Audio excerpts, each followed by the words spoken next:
이런 얘기가 나옵니다. 시냇물 위로 외나무 다리가 놓여 있고 한 사람이 그 다리를 건너게 되는데 그냥 시냇물이 아니라 좀 낭떠러지처럼 아주 깊숙이 떨어지면 죽을 것 같은 그런 시냇물입니다.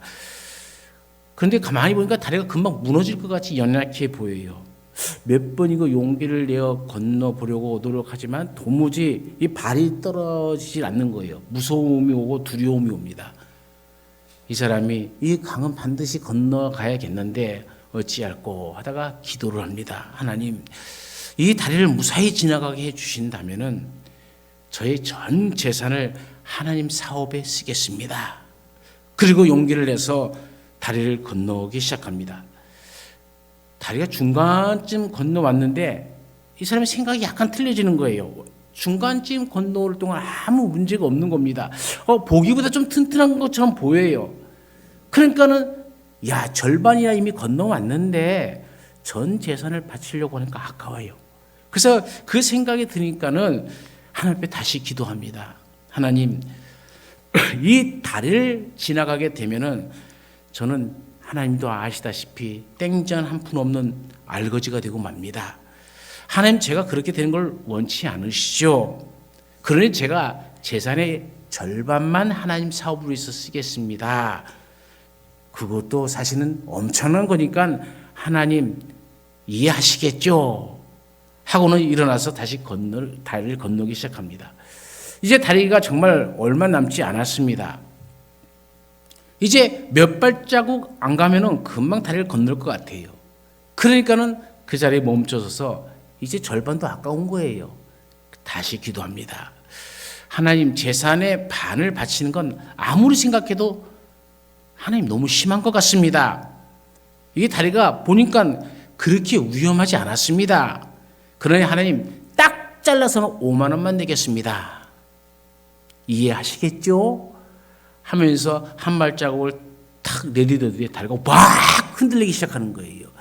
그게 이 사람이 깜짝 놀라서 하는 말이 하나님 맨 나중에 짓거린 건 농담입니다. 그걸 진심으로 받아들이다니 하나님 너무하시네요 그러더래요. 참 웃긴 것 같지만 어찌 보면 우리 삶이 이와 같지 않나라는 우리의 좀 폐부를 확 찌르는 말씀 같기도 해요. 예수님은 제자들에게 말씀하실 때에요, 사람들이 저를 알아듣지 못하는 것들을 예를 들어서 말씀하지 아니하셨죠. 늘 눈에 보이는 것, 삶의 피부로 느껴지는 것, 체험한 것들을 가지고 설명하셨습니다. 오늘 우리가 본문의 말씀을 이해하기 위해서는 우리가 왜 주님이 갑자기 마태복음 20장에 들어서면서 천국에 대해서 말씀을 하시는지, 왜 그렇게 말씀하셨을까를 먼저 알아야 됩니다. 오늘 본문은 그냥 뚝 떨어져서 20장에 떨어진 것이 아닙니다. 마태복음 19장에 계속 이어서 20장으로 계속 이어져가는 말씀입니다. 근데 19장 16절부터 보면은 한 사람의 이야기가 나와요. 한 부자 청년이 나옵니다. 이 부자 청년이 이 땅에 부자로 살았습니다. 그런데 부자로 살고 나름대로 열심히 살았는데 무언가 부족함을 느껴요.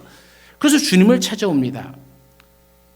그런 주님께 나와서 주님, 내가 무슨 선한 일을 하여야 영생을 얻을 수 있겠습니까? 라는 질문을 합니다. 이 질문은 곧 자기가 많은 재산도 있고 많은 일도 해봤지만은, 그래서 노력도 했고 선한 일도 해봤지만은, 그래서 네가 천국 갈 수 있냐? 아니, 내가 천국 갈 수 있을까라고 생각했을 때는 뭔가 좀 채워지지 않는 부분이 있었다는 겁니다. 부족한 부분, 어떻게 영생을 얻을 수 있을까라는 의문이 계속적으로 이 청년에게 남아 있었죠. 그래서 나름대로 지금까지 선한 일을 하며 내심 주님 앞에서 자기의 선한 것도 자랑하며 또 영생을 어떻게 얻을 수 있을까라는 마치 비법을 얻고자 하는 그런 마음으로 나옵니다. 그때 청년을 향해서 주님이 너 계명들을 다 지켜라 얘기합니다. 옳거니 됐다 싶은 이 청년이 이 모든 것을 내가 지켰습니다 라고 대답을 하죠. 율법을 지킨 것은 자신 있다라고 얘기하는 겁니다. 그런데도 채워지지 않는 이 영생에 대한 확신이 없는 거죠. 그러면서 하는 말이 내가 이 율법을 다 지켰는데 아직도 무엇이 부족하니까 라고 또 질문을 하죠. 율법을 지켰는데 잘 지켰는데 확신이 없는 겁니다. 이때 주님이 말씀하시죠. 내가 온전하고자 할 진데 가서 내 소유를 팔아 가난한 자들을 주라. 그래야면 하늘에서 보화가 내게 있으리라. 그리고 와서 나를 쫓으라. 그토록 영생에 대한 갈망이 있던 이 청년이 그 모든 것을 포기하라. 그리고 나를 쫓으라는 이 말씀을 듣고 성경은 뭐라고 이 청년에 대해서 증거해 주냐면은 재물이 많음으로 근심하여 돌아갔다라고 얘기합니다. 그가 돌아간 이유는 두 가지입니다. 첫 번째는 재산을 포기할 수 없는 거예요. 사실 이 청년은 영생에 대한 갈망보다도 이생에 대한 관심이 더 많은 자였다는 것이 드러나 버렸죠.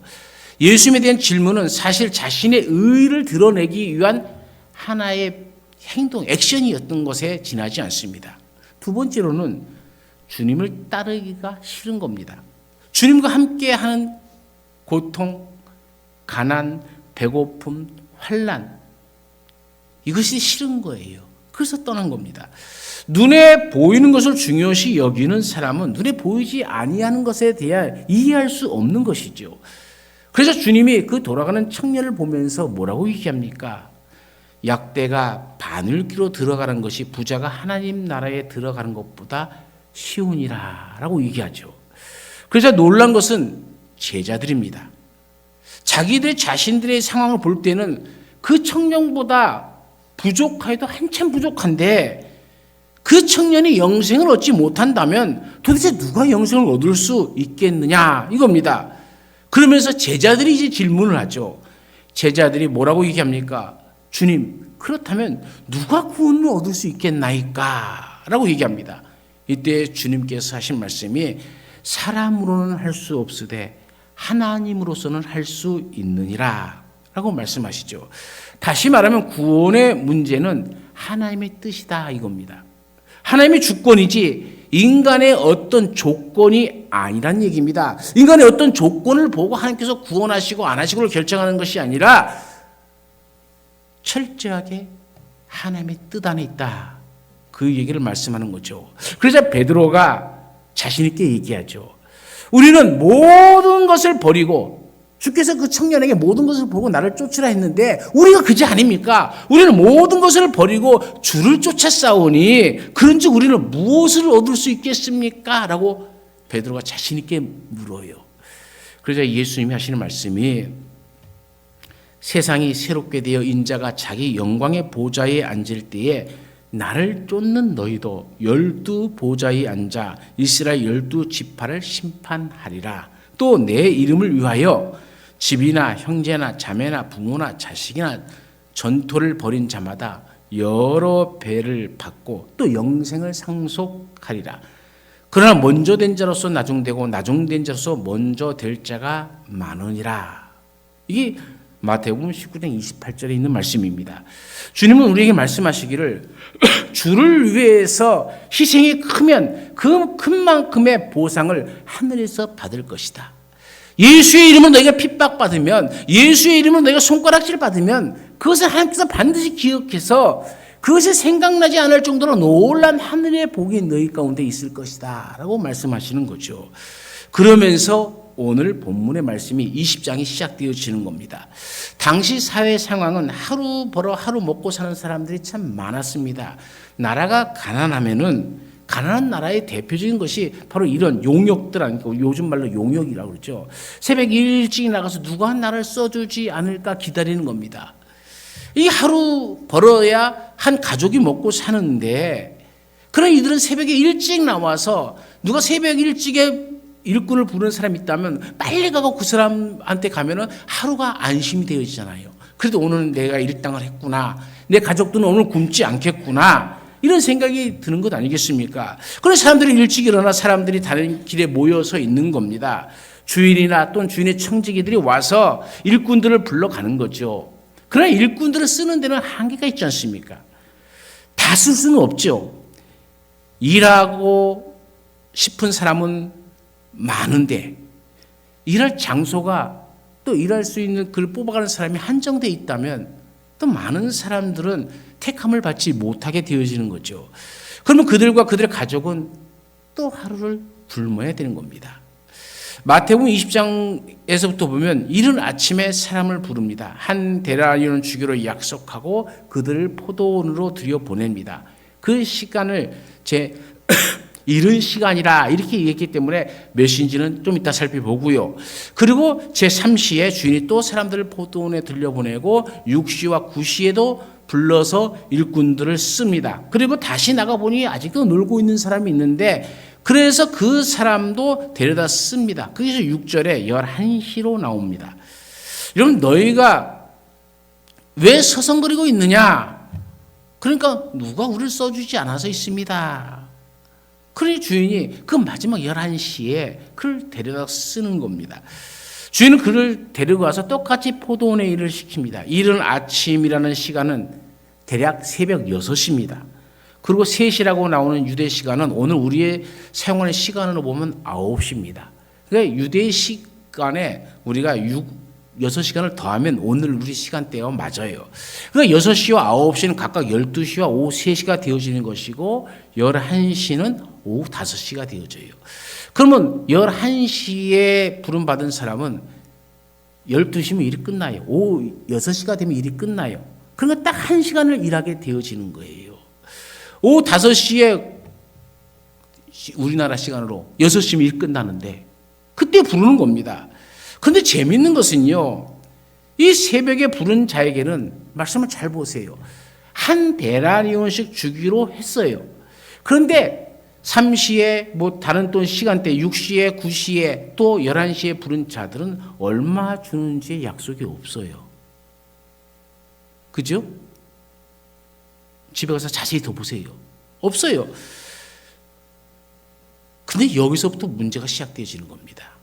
주인이 품삯을 주라고 하는데 아마 제일 처음 새벽부터 온 사람부터 품삯을 줘서 보냈더라면 몰랐을 거예요. 그런데 맨 나중에 온 자로부터 주라고 합니다. 그래서 청지기는 일을 마치기 1시간 전에 온 사람부터 주는데 한 데나리온을 주는 거예요. 그래서 여기저기서 쑥덕쑥덕 소리가 나기 시작하는 거죠. 1시간 일한 사람이 한 데나리온을 받는다면 어때요? 9시에 온 사람은 몇 시간을 일한 거예요? 3시간을 일한 거잖아요. 그죠? 6시에 온 사람은 6시간 일한 거고 되지고. 이러다 보니까 새벽 6시에 온 사람은 오후 6시까지 일했으니까 12시간을 일한 거예요. 이 사람들이 이야 기가 막힌데 마지막 1시간 일한 사람을 한 데나리온을 준다면은 나는 얼마나 줄까? 나는 얼마나 줄까? 여러분 얼마를 줘야 맞겠습니까? 서로 머리를 굴리기 시작하는 거예요. 근데 이 청지기가 새벽에 온 사람들까지 모두 다 한 데나리온씩 똑같이 주는 거예요. 그러니까 화가 난 겁니다. 주인에게 따집니다. 그러자 주인이 하는 말이 이것이 내 뜻이니라. 이것이 내 뜻이다라고 얘기합니다. 오늘 우리는 이 본문의 말씀을 통해서 하나님의 뜻을 제대로 알아야 되는 것이죠. 하나님의 뜻이 무엇일까요? 우리가 몇 가지를 생각해 보면서 은혜를 나누고자 하는데 그 첫 번째 하나님의 뜻은 축적된 시간이 중요한 것이 아니라는 겁니다. 이들은 아침 일찍부터 일하였습니다. 새벽 6시부터 오후 6시까지 12시간을 일했습니다. 또 다른 이들도 적어도 일을 마치기 1시간 전에 온 사람들보다는 3배, 6배, 9배 정도는 일을 한 겁니다. 그 생각에는 이거에 꽉 차 있는 거예요. 시간에 꽉 차 있는 겁니다. 적어도 나는 3배, 6배, 12배 일했으니까 그 정도는 받아야 되겠지라는 생각으로 꽉 차 있는 거예요. 그러나 우리가 기억해야 될 것이 있어요. 사람은 외모를 보지만 하나님은 중심을 본다는 거예요. 얼마의 시간을 일했느냐, 12시간의 축적된 시간을 일했느냐, 1시간에 일했느냐를 보는 것이 아닙니다. 얼만큼의 포도를 땄느냐가 포도원에서는 중요한 거죠. 형식이 아니라 내용을 보고 있는 겁니다. 우리는 간혹 신앙생활을 오래 하다 보면은 저절로 상급을 많이 받을 줄 착각해요. 신앙도 저절로 좋아지는 줄 착각해요. 또 어떤 사람들은 직분이 그 사람의 신앙을 말해주는 줄 알아요. 직분이 신앙이 아닙니다. 오래 믿었다고 그 사람이 그것의 신앙이 아닙니다. 그런데 우리는 그런 생각을 가지고 있는 거예요. 그래서 목사다, 장로다, 권사다 하면 신앙이 만큼 높은 줄 착각하는 거예요. 신앙과 아무 상관이 없다는 것이죠. 우리가 이 땅을 사는 동안에 물론 형식도 필요합니다. 그러나 하나님 앞에서의 형식은 모두 다 사라지게끔 돼 있어요. 내용만이 남습니다. 어느 농부가 콩농사를 지은 후에 콩깍지를 창고에 모아 드리는 농부 봤습니까? 형식은 모두 버립니다. 껍데기는 다 태웁니다. 그 안에 내용물만 콩만 창고에 드리는 것 아니겠습니까? 그 내용은 곧 생명입니다. 이것이 없으면 아무것도 아니라는 얘기입니다. 이들은 많은 껍질을 갖고 있지만은 내용이 없습니다. 생명이 없습니다. 주인이 찾는 것이 없는 거예요. 그러니 한 데나리온 받은 것도 감사해야 하죠. 두 번째, 하나님의 뜻은 은혜를 망각하지 말라는 겁니다. 이들은 부름을 받아서 일을 했지만 은혜를 망각해버렸습니다. 새벽부터 온 사람은 그날 하루 택함을 받은 것에 감사해야 되죠.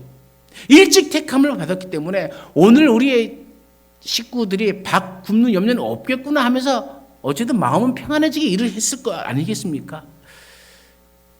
그러니 감사하면 되는 거죠.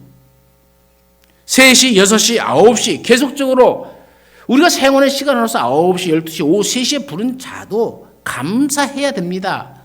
사실 일꾼이라는 것이 용역이 새벽에 불러서 쓰면은 다시 일꾼 부르러 가지 않아요. 그런데 3시에 6시에 9시에 또 불렀다는 것은 그만큼 하나님께서 은혜를 기회를 우리에게 계속적으로 주었다는 뜻이 되잖아요. 그런데 이들은 감사할 줄 몰랐어요. 이들은 얼마든지 그 주인이 부르지 않아도 될 사람들입니다. 그런데도 불러서 써준 거예요. 그들을 궁일이 여겨주신 겁니다. 그런데도 그것에 대한 감사가 없는 거예요. 부름에 감사함을 가지고 일할 수 있어야 되는데 그 은혜를 망각해버린 겁니다. 그 은혜를 망각한 이유가 무엇입니까? 그 첫 번째가 자꾸 비교하라는 생각 때문에 그래요. 오늘날 우리가 안고 있는 커다란 문제 중에 하나가 바로 이 비교의식입니다. 오늘 우리 사회 문제는 내가 절대적으로 빈곤하고 못 살아서 생기는 문제가 아니라 다른 사람이 잘 살아서 배가 아픈 것이 문제죠. 그래서 홧김에 불을 질렀다 하는 사람도 있잖아요. 어쩌면 사회뿐만 아니라 교회 안에서도 이런 문제가 존재합니다. 서로 비교하고 시기하는 마음, 질투하는 마음 때문에 심지어 하나님의 일을 함에 있어서도 마음이 하나가 되지 못하고 서로 돕지 못해요. 여전대 회원들끼리 우리 교회는 그런 일이 없지만은 서로 선교 사업을 하겠다고 바자회를 하는데 이쪽이 잘 팔리고 이쪽이 안 팔리니까 서로 나중에는 싸우고 있어요. 이게 무슨 짓을 하는지 모르겠다. 왜 그런 일을 할까요? 바로 비교의식 때문에 그런 겁니다. 이 여전대는 잘해갖고 우리가 이번에 수익이 100만 원을 남겼습니다. 그 100만 원 선교할 수 있어서 감사하는데 이쪽은 그만큼 못 팔았어요. 10만 원도 겨우 될까 말까 할까 말까. 그러니까 시기하는 거예요. 우리가 최대한 열심히 노력해서 그 10만 원 일을 10만 원을 선교금을 썼다. 그럼 감사할 일이죠. 그거를 하면서 저쪽은 100만 원인데 우리는 10만 원밖에 못했어. 그러니까 비교의식이 드니까 무슨 생각이 들어요? 우리 여전대 할 때 안 나온 사람들 누구야? 그 사람들 때문에 우리 못한 거야. 저쪽 여전대는 많이 나왔고 많이 도와줬고 많이 벌었는데 우리는 여전대 회원들이 협조가 안 돼. 그러니까 안 나온 사람들 명단을 적습니다. 그리고 미워합니다. 도대체 이런 사람들 도대체 뭐하러 교회 다니는지 모르겠어 하면서 떠들어대는 거예요. 여러분 그러려고 하는 게 아니잖아요. 본질을 잊어먹는 거예요. 왜? 비교의식.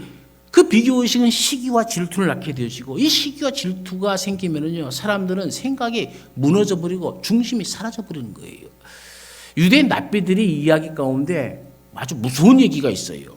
어느 날 천사가 두 여행객을 만나서 같이 여행을 하게 되어집니다. 그런데 그 중에 한 사람은 욕심이 아주 많은 사람이고 또 한 사람은 시기와 질투가 아주 많은 사람이에요. 한참을 두 사람과 같이 여행하던 천사가 이제 헤어질 때가 되었다 하면서 이 천사가 말을 합니다.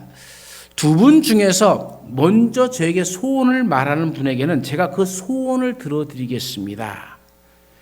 그리고 두 번째 분에게는 첫 번째 사람이 얻을 것에 갑절을 드리겠습니다. 자, 여러분 같으면 여러분의 소원을 먼저 말할까요? 아니면 나중에 말할까요? 이 사람을 나는 1,000만 원 있기를 원합니다. 그럼 나는 가만히 있어도 2,000만 원 생기는데 먼저 말해야 이익일까요? 나중에 말해야 이익일까요? 이 욕심이 많은 사람은 상대방보다 갑절을 받고 싶은 생각에 먼저 말을 할 수가 없는 거예요. 그리고 이 시기심이 많은 사람은 상대방이 자기보다 더 많이 얻는다는 것을 견딜 수가 없어서 말을 못하는 거예요. 이렇게 한참 동안 서로 눈치만 보다가 말을 하지 않습니다. 참다 못한 욕심 많은 사람이 그 시기심 많은 사람의 멱살을 잡고 말하기를 자네가 먼저 말하게. 그렇지 않으면 내가 가만두지 않을 거야. 죽여버릴 거야. 위협을 합니다. 그러자 시기심 많은 친구가 할 수 없다는 듯이 말하기를 천사님, 내 소원은 내 눈 하나가 장림되는 것입니다. 그 순간 어떻게 되었겠습니까? 시기심 많은 사람은 애꾸가 되었고 욕심 많은 사람은 두 눈이 다 멀게 되어지는 거예요. 이 이야기가 의미하는 바가 무엇이겠습니까? 시기한다고 되는 것이 아니고 욕심을 낸다고 되는 것이 아닙니다. 그저 묵묵히 자기의 소원을 이야기하고 자기가 해야 할 일을 하면 되는 것이죠. 남이 어떻게 살든지 남이 얼마를 받든지 내가 그거 왜 상관합니까? 내가 주는 것도 아니면서. 오늘 예수님의 말씀 속에서도 주인은 14절에 뭐라고 얘기합니까? 내 것이나 가지고 가라. 나중은 이 사람에게 너와 같이 주는 것이 내 뜻이다 라고 얘기합니다. 비교하지 말라는 겁니다. 내가 받은 것에 만족하며 살아가라는 얘기죠. 오늘 하나님 앞에서 우리가 가져야 할 태도가 바로 이것 아니겠습니까? 내게 무엇이 있었다면 혹은 내가 이렇게 태어났더라면 하면서 남과 비교하지 말고 그저 내게 주신 일, 내가 해야 할 일만 묵묵히 나가라는 얘기입니다. 남을 시기하거나 질투하지 말고 함께 힘을 합하여 감사한 마음으로 일하라라는 것이죠. 받은 은혜에 만족하라는 것입니다. 그것이 바로 참된 봉사의 자세이고 거기에 참된 기쁨과 행복이 있는 것이죠. 오늘 본문의 사람들도 마찬가지입니다. 그들이 생각하기에 일 마치기 1시간 전에 온 주제에 한 데나리온을 받다니 그럼 나한테도 그것에 맞는 걸맞는 대우를 해줘야 될 것 아니냐? 이 비교하기 시작하는 겁니다.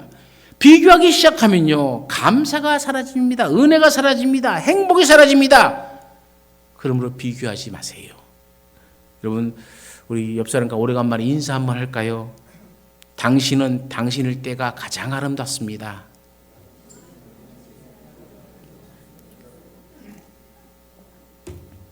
제가 수요일에 설교할 때 한 번 얘기했는데 아름답다라는 말이 아름이 무슨 뜻인 줄 아십니까?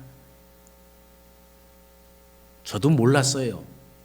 그런데 우연히 발견하게 된 거예요. 아름은 나를 얘기하는 거예요. 나. 그러니까 아름답다 그 말은 내가 나답다라는 거예요. 내가 나답다는 것은 하나님이 나를 창조하셨을 때 나를 만들었을 때 그 본연의 모습 그 본연의 모습을 가지고 살아가는 것이 가장 아름다운 겁니다. 여러분 이 아름다운 품위를 지키시는 우리 성도님이 되시기를 간절히 축원합니다. 두 번째는 자신의 수고만을 생각하는 공로의식 때문에 그래요. 참된 섬김으로 봉사하려는 사람은 자신의 수고를 기억하지 말아야 됩니다. 지금 우리가 읽는 말씀은 포도원 주인에게 원망과 불만을 토하는 사람들이 하는 이야기죠. 그들은 자신들이 하루 종일 더위를 견디며 수고했다고 항변합니다. 그러므로 그들은 자신이 수고에 상응하는 대가를 더 받아야 된다라고 얘기하는 거예요. 이것은 바로 베드로를 비롯한 제자들의 태도이기도 합니다. 19장 27절에서 아까 우리가 잠시 봤던 베드로가 하는 말이 저희가 모든 것을 버리고 주를 쫓았은즉 우리가 무엇을 얻으리까?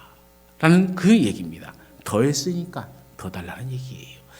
많이 했으니까 많이 달라는 얘기입니다. 자신이 수고를 기억할 때에 그 사람에게는 더 이상 감사가 있을 수가 없습니다. 자신의 수고를 기억할 때는 은혜를 잊어버리게 됩니다. 내가 이만큼 수고하고 애썼는데, 내가 이만큼 땀을 흘렸는데 겨우 이거야? 한 시간 전에 온 사람도 한 대라를 줬으면 땀을 모아서 무게를 달아도 내가 그 사람보다 몇 배는 더 맞겠다라고 떠들어대는 거예요. 그러니까는 자신이 새벽부터 부름받아서 일하는 그 모든 일이 은혜가 안 돼 버리는 거예요. 어쩌면 그것을 너무나도 당연한 것으로 여겨버리고 살아간다는 것이죠. 우리가 마찬가지 아닙니까? 우리가 하나님의 택함 받아서 하나님의 자녀가 되었다는 것을 어찌 그래 당연한 듯 살아갑니까? 주님의 은혜죠. 나를 택한 하나님의 은혜 아닙니까? 근데 우리는 어느 순간부터 그 은혜를 망각해버리고 살아가는 거예요. 마치 당연하다는 듯이 그 부자 청년처럼 내가 이렇게 했으므로 하나님이 나를 안 택할 수 없었지. 이게 공로의식입니다. 문제는 오늘날 우리도 이게 똑같이 살아간다는 것이 문제죠. 우리가 주님을 위해서 수고합니다. 하나님께서 많은 것을 드리고 헌신을 아끼지 않습니다. 참 잘하시는 겁니다. 주님의 몸된 교회를 위해서 이런저런 모습으로 충성스럽게 일합니다. 봉사하고 섬깁니다. 박수치고 환영할 만한 일입니다. 그런데 그렇게 열심히 하고 나서 그 수고를 기억하며 내가 이 정도로 했는데 왜 나를 아무도 알아주지 않는 거야? 내가 하나님을 위해서 이 정도로 했으면 하나님도 나를 위해 이 정도는 해 주셔야지. 성도들도 나를 위해서 당연히 나를 장로로 뽑아줘야 되고 권사로 뽑아줘야 되고 당연히 안수집사로 뽑아줘야지. 어떻게 성도들이 나한테 이럴 수가 있는 거야? 이 모든 것의 기본은 내가 내 공로, 내 수고를 기억하면서 살아가는 거예요. 그러니 그 수고는 봉사가 아니라 계산적인 상술이 되어버리는 겁니다. 내가 교회를 위해서 이만큼 했으니 적어도 이만큼은 받아야지 한다면 거기는 더 이상 은혜가 존재할 수가 없는 겁니다. 우리는 하나님 앞에서나 교회 앞에서 혹은 우리의 삶의 현장에서 열심히 섬기고 봉사하되 그 수고는 잊어버리십시오. 우리가 잊어버리면 하나님께서는 기억하시고 우리를 채워주시지만 우리가 그것을 기억하고 따진다면 그 모든 은혜마저 우리는 다 놓쳐버리게 되어집니다. 남을 도울 때도 마찬가지 아닙니까? 내가 누구를 도와주고는 그것을 기억하고 있다면 반드시 낙심하기 쉽습니다. 도와주었으면 도와준 것으로 깨끗이 잊어버려야 됩니다. 그래야 섭섭병이 안 걸려요. 왜 섭섭병이 걸립니까? 내가 너를 위해서 이만큼 수고했는데 너는 나를 위해서 아무것도 하는 건 없네? 어떻게 그럴 수가 있어? 이 섭섭하거든요. 그러니까 섭섭병이 걸리는 겁니다. 그러니까 사람들이 다 하나님의 은혜적 존재로 보이는 것이 아니라 다 원망의 대상이 되어져 버리는 거예요. 은혜를 베풀고 수고하여 섬겼으면 깨끗이 잊어버려야 돼요. 그렇게 할 때 내게는요 하나님의 주시는 이 만족함과 하나님의 주시는 기쁨이 샘솟듯 일어나게 되어지는 겁니다. 여러분 하나님 안에서 나의 공로는 깨끗이 잊어버립시다. 모든 것이 하나님의 은혜입니다. 모든 것이 하나님이 하셨습니다. 고백함으로 하나님이 주시는 참된 만족과 기쁨이 항상 여러분 가운데 있기를 간절히 축원합니다. 그런 세 번째로 하나님의 뜻은 우리가 진심으로 감사하는 자가 되어지는 겁니다. 여러분 한 시간 남겨놓고 부름을 받은 자는 얼마나 감사하겠습니까? 이것만 생각해도 감사해서 눈물이 나오는 겁니다. 이것이 곧 은혜 생활이고 신앙 생활이죠. 이런 자는 일을 하는 동안에도 얼마나 열심히, 얼마나 사랑으로 했겠습니까? 이제 한 시간 일할 수 있는 기간이 한 시간밖에 없다. 이 중요함이 그에게는 최선을 다하는 모습으로 나타나는 것이죠. 은혜의 길은 이 감사는 마음으로부터 시작하는 겁니다. 그러기에 성경은 이르기를 항상 기뻐하라. 쉬지 말고 기도하라. 범사에 감사하라고 얘기하는 것이고요. 시편에서는 감사로 제사를 드리는 자가 하나님을 영화롭게 한다라고 말씀하고 있는 겁니다. 많은 사람들은 좋게 되면 행복이고 나쁘게 되면 불행이라고 하는 단순한 논리 속에서 살아가고 있습니다. 믿음은 모든 것이 합력하여 선을 이루며 부해도 가난해도 자족할 줄 아는 마음이죠. 11시에 부름을 받은 이 사람은 누가 나를 써주기를 기다리는 동안 몇 시간을 기다렸습니까? 11시간을 기다렸잖아요. 얼마나 그 고통이 더했겠습니까? 이제 1시간밖에 남지 않는 이 시간, 오늘도 우리 식구는 쫄쫄 굶어야 되는구나. 어쩌면 자학을 했을지도 몰라요. 우리 자식들 애비 잘못 만나갖고 오늘도 굶고 있구나. 그런데 그 1시간을 남겨놓고 부름을 받은 거예요. 이 부름을 받은 이 사람은 얼마 주겠습니까? 따지질 않아요. 내가 1시간 수고하는데 보통 그때의 하루의 품삯, 아침 새벽 6시부터 오후 6시까지 하루의 품삯이 한 데나리온입니다. 그렇다면 그걸 한 데나리온을 12시간을 나누는 15분의 1, 아마 그 정도 받을 것 같다라고 생각하지 않았겠습니까? 그러나 그것만이라도 있으면은 하루 종일 굶는 것이 아니라 한 끼라도 먹을 수 있지 않을까라는 작은 소망, 그 소망, 그러니까는 그 1시간 남겨놓고 나를 부른 그 주인이 얼마나 고맙고 얼마나 감사하겠습니까? 모든 것을 포기하고 싶어도 포기하지 않게 하는 그 마음, 그게 소망이죠. 그 기대이죠. 오늘 우리도 마찬가지 아닙니까? 세상 살다 보면 살기 힘들어요. 어려울 때가 참 많습니다.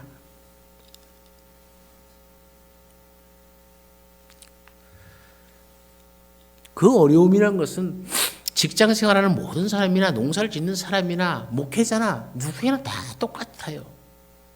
그 강도는 차이가 있을지 모르지만 개인적으로 느끼는 감정은 자기의 감정보다 더 큰 것이 무엇이 있겠습니까? 그만큼 큰 겁니다. 그런데 그 마지막, 이제는 아무 소망도 없었다.